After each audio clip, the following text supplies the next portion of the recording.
松山です。はい、というわけで今日はですね、ルームツアーしていきたいと思います。というわけで僕は今6畳 1K に住んでるんですけども、今日はですねルームツアーとして、家具の配置であったりどういう狙いでその家具を置いてるかとかを紹介していこうかなと思っております。はい。で、なんで今回ルームツアーをやるかってなったかと言いますと、実はですね、部屋の模様替えをしたんですよ。はい。というわけで、もしかしたらこの時点でわかる方もいるかなと思うんですけども、ちょっと部屋を模様替えしました。前まで自分で壁紙を貼って DIY とかしていたんですけども、それがですね、ちょっと剥がれてきちゃったり、ちょっと僕もあの色飽きてきたなってとこだったんで、このタイミングでちょっと模様替えしてみました。今回僕のチャンネルでは3回目のルームツアーになるんですけども、1回目と2回目のルームツアーすごい多くの方に見ていただきましてありがとうございます。ルームツアー上げるたんびにですね、僕もそれぞれ気に入ってその動画を上げてるんですけども、今回もですね、模様替えの結果非常に気に入った部屋になったので、ご紹介できればなと思っております。はい、というわけでですね、早速ルームツアーの方に行きましょう。ゴー！はい、ではまずはですね、全体像を見ていこうかなと思います。はい、バーっとこんな感じになっております。はい、今レイアウトこんな感じになっているんですけども、前回出した動画と家具のレイアウトとかはそんなに変わってないです。やっぱこの6畳 1K っていう空間だとですね、ちょっと机の位置変えたりしたいなと思ったんですけど、他のとこにしちゃうとなかなか空間をうまく使えず、このね、右左全部入れ替えてやろうかなとも思ったんですけど、窓の隙間がここ、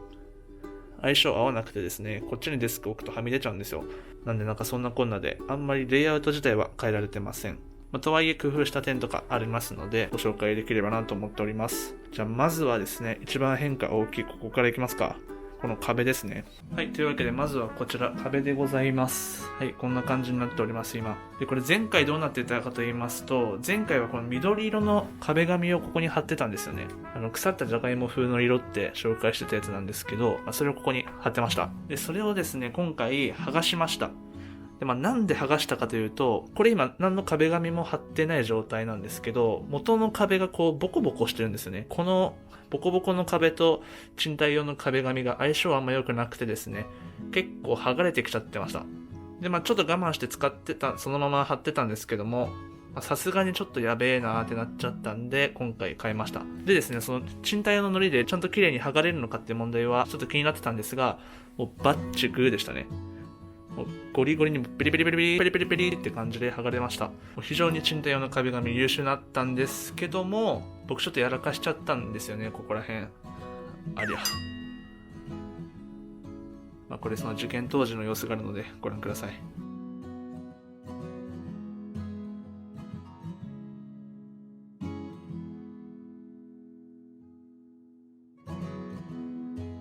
はい、こういうとこですね。そう、ここの壁紙と壁紙の境目になってた部分が、賃貸床用の両面テープここにピューと貼ってたんですよ。そしたらですね、やっぱこの壁紙にはやっぱ使ってはダメだったっぽくて、剥がすときに一緒に剥がれちゃいました。これはね、あかんすね。大丈夫でしょう。はい、そんなこんなで白い壁紙になりました。というか戻しましたですね。で、この白壁紙のいい点っていうのもやっぱありまして、この白い壁紙だとですね、この窓から差し込んでくるこの日光を反射してより部屋を明るくしてくれるんですよね。以前の緑色の壁紙だと、そこまで反射してこなかったんで、ちょっと部屋は暗くなっちゃってたんですけども、白に戻したところでより部屋がまた明るくなったかなという印象です。やっぱね、明るい方が一緒ってことで、今回はこの白に戻して良かったかなと思います。はい、というわけで次に行きましょう。はい、というわけで続きましては、このデスク周り紹介していきたいと思います。デスクとちょっとここら辺合わせて紹介していきます。はい、というわけでデスクこんな感じなんですけども、デスクはあんまり大きくは変わってないですね。はい、で、ここ部屋の中で一番好きなスポットです。ちょっともう一回見せよう。はい。そこに座って YouTube だったり、普段の、僕リモートワークなんですけど、普段の仕事もやっております。1日で10時間ぐらいここら辺で座ってますね。はい、デスク上のアイテムからご紹介していくと、このモニター、こちらは LG5K の27インチのモニターを使っております。僕仕事が UI/UX デザイナーっていう Web のアプリケーションとかを作る仕事をしているので、一応ですね、モニターはいいものを使おうと使っております。で、その上に設置しているのが、これデスクライトですね。これ割かし最近買ったものなんですけど、これ、ベンキューっていうブランド。これ結構有名なんですけど、非常に良くてですね、前までここら辺、今、あれマイク置いてありますけど、前まで電球置いてて、それをデスクライト代わりにしてたんですが、ちょっと光源が強すぎて、焦点ブレちゃうなっていうのがちょっと課題だったんですけど、これを買ったらですね、非常にパソコン作業がしやすくなりました。これ設置方法もちょっと特殊でですね、なんかよくわかんない付け方してますよね。これ、はずいかな。こんな感じで、こういうトリッキーな構造をしてましてですね。はい。これここ、カポカポこう動くんですよね。で、これを真ん中狙って、シュコンと差し込むと、はい、はまりますって感じです。はい。で、これ、ベンキューのいいところはですね、こう座ってても、この光源が目に入んないんですよね、こうやって、直接。なのに、このキーボードとか、そこら辺を明るくしてくれると。で、これ影見ると結構わかるんですけど、ここわかりますかね？ここに、こう影ができてるんですよ。で、光がこう出てるので、多分顔ここら辺になるんですけど、顔に当たらないと。なので非常に目に優しく、このデスク周りを明るくしてくれるライトになります。あとですね、これ、ちょっと影じゃわかりづらいんですけど、このスクリーンにも直接光源がいかないので、その光源、スクリーンに映り込む光源の反射とかもないです。今そんな感じがモニター周りで、このマイクも最近買いました。よいしょ。手話の MV7 だったっけな。でこれほんと USB の Type-C ケーブル1本繋いでるだけで、ここにこう差し込んでるんですけど、それだけでですね、非常にいい音が取れます。やっぱ仕事のウェブ会議とか増えたっていうのと、最近 YouTube も声を後から録音して撮るスタイルを結構やってるので、ちょっとマイクもアップデートしようかなと思って買いました。あと僕大学時代アカペラサークルで、歌を歌うの好きなんで、ちょっとこれでね、歌を撮って遊んだりしてます。なんか YouTube に上げたいなと思うんですけど、どうなんですかね？わかんないけど。はい。そしてモニターの下には、オーディオ機器ら辺を置いてます。スーディオさんのスピーカーを2台置いてます。これ動画で提供いただいたやつです。やっぱステレオサウンドってめちゃくちゃ良くてですね、すごく臨場感があって迫力のあるサウンドが聞こえます。あと真ん中 AirPods Pro。これケースはですね、ノマドっていうブランドのアップル製品の周りのケースの革製品とかを取り扱っているブランドで購入しました。いいですよね。はい。ちゃんとライトも見えます。はい。あとは、コーヒーとか置くときは、これ水を吸ってくれる珪藻土っていう素材でできたコースターを置いてます。これね、100均で買ってすごいお気に入りなんで、今なぜか2つあるんですけど、これなんで2つあるんだ？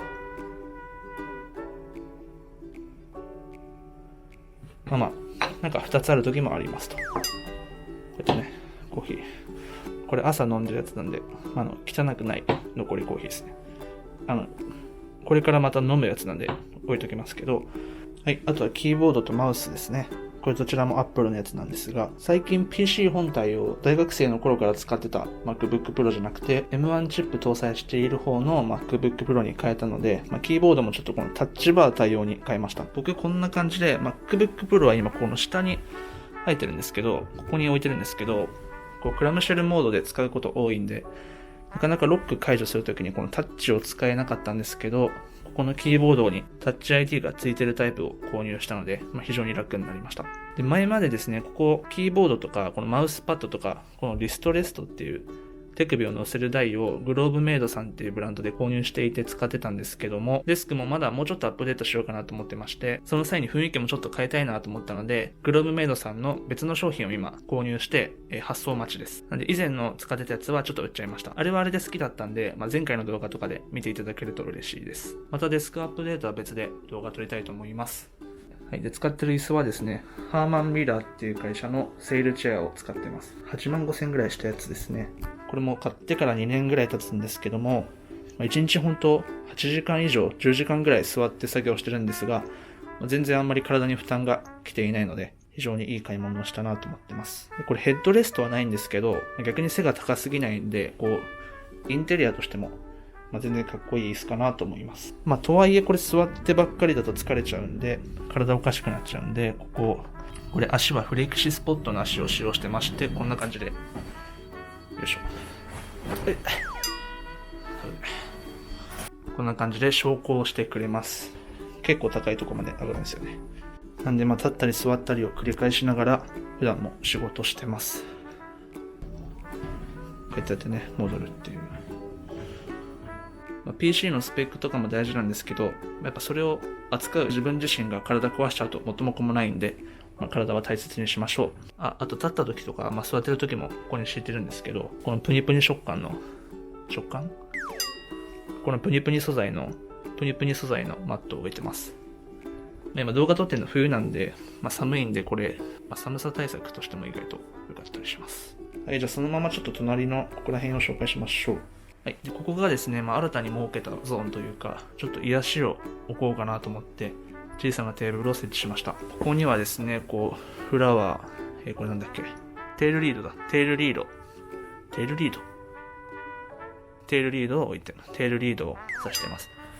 これ花瓶はアクタスっていうブランドのやつですね。高級家具店なんですけど、花瓶は結構手頃な値段で販売しています。はい、で隣にもですね、ちょっ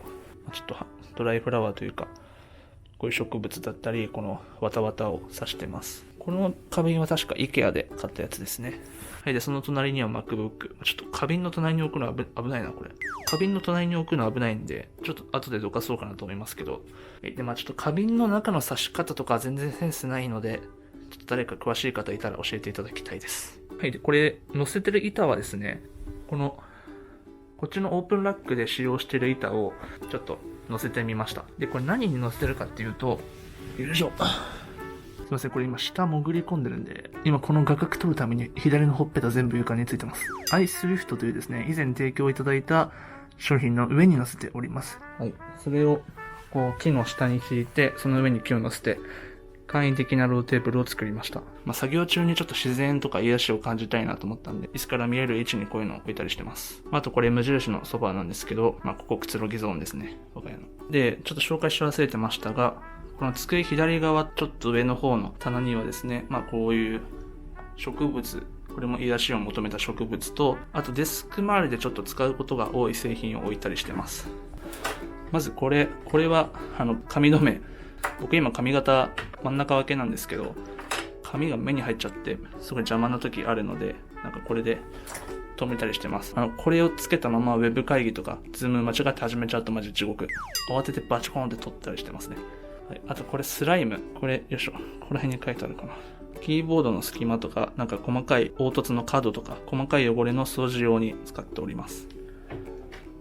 あとこれ最近買ったんですけど、ニュートロジーナのハンドクリーム。超乾燥肌用。これ最近知ったんですけど、僕はどうやら超乾燥肌っぽくて、指の関節とか、この洗い物をした後とかすごい荒れちゃったんですよね。やっぱデザイナーは手が命なんで、パソコン作業とか途中で肌を潤せるようにハンドクリームを置いてます。これしっかり保湿用なんですけど、そこまでベタベタが残んないやつなんで、パソコン作業もすぐできるかなと思って買ったんですが、言うてちょっとベタつくけどね。はい、こんな感じです。はい。こんな感じがですね、僕のデスク周りでした。こういう YouTube とかの作業をすることも多いですし、あと在宅ワークなんで、すごいこの空間にいる時間が長いんですよね。なんでここは結構こだわり持って自分の好きな空間になるようにいろいろ環境を構築してます。はい。こんな感じがデスクですね。デスクワークと、あとマウスとかモニターを使って画面上でデザインを作るっていう作業が僕の仕事になりますので、それをやる空間っていうのはちょっとこだわって作りたいなというのが僕の思いであります。